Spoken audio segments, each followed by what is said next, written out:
Australia அணியின் கேப்டனாக பொறுப்பேற்ற பின் முதல் முறையாக ஒரு நாள் தொடரை மிச்சல் மார்ஷ் கைப்பற்றியிருக்கிறார். இந்த தொடரில் முதல் 2 போட்டிகளில் ஆஸ்திரேலியா வெற்றி பெற்றாலும் 3வது ஒருநாள் போட்டியில் 9 விக்கெட்டுகள் வித்தியாசத்தில் ஆஸ்திரேலியாவை வீழ்த்தி இந்தியா ஆறுதல் வெற்றியை பெற்றிருக்கிறது. இந்த நிலையில் ஆஸ்திரேலிய அணி கேப்டன் மிச்சல் மார்ஷ் பேசும்போது, கடந்த 10 ஆண்டுகளாக விராட் கோலியும் ரோஹித் சர்மாவும் எதிர் அணிகளை எவ்வாறு வீழ்த்தியிருக்கிறார்கள் என்று நாங்கள் பார்த்திருக்கின்றோம். நாங்கள் பேட்டிங் செய்து கொண்டிருந்த போது கீழ் வரிசையில் ஒரு பெரிய அமைத்திருக்க வேண்டும். ஆனால் இந்த தொடர் எங்கள் இளம் வீரர்களுக்கு ஒரு நல்ல பாடமாக அமைந்திருக்கிறது. இந்திய அணி மிகவும் சிறந்த அணியாக விளங்கினார்கள். எங்களுக்கு பல பாடத்தை நாங்கள் கற்றுக்கொண்டோம். உலகின் நம்பர் 1 அணியாக இந்தியா தான் விளங்குகிறது. எனவே அவர்களுக்கு எதிராக முதல் 2 போட்டிகளில் நாங்கள் வெற்றி பெற்றதை மிகவும் பெருமையான விஷயமாக நாங்கள் கருதுகிறோம். இந்த தொடர் மூலம் நாங்கள் கற்ற பாடத்தை மற்றும் உத்வேகத்தை வைத்துக் கொண்டு முன்னோக்கி தொடர்ந்து செல்வோம். எங்கள் அணியின் ஒட்டுமொத்த வீரர்களையும் நினைத்து நான் பெருமை கொள்கின்றேன். நாங்கள் ஒரு கட்டத்தில் 195 ரன்களுக்கு 3 விக்கெட்டுகளை இழந்திருந்தோம். இந்த அடித்தளத்தை சரியாக பயன்படுத்திக் கொள்ளவில்லை.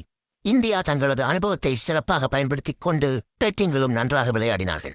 எங்கள் அணியில் எலிஸ், கிரீன்ஷா போன்ற வீரர்கள் நன்றாக விளையாடினார்கள் என்று மிச்சல் மார்ஷ் கூறினார்.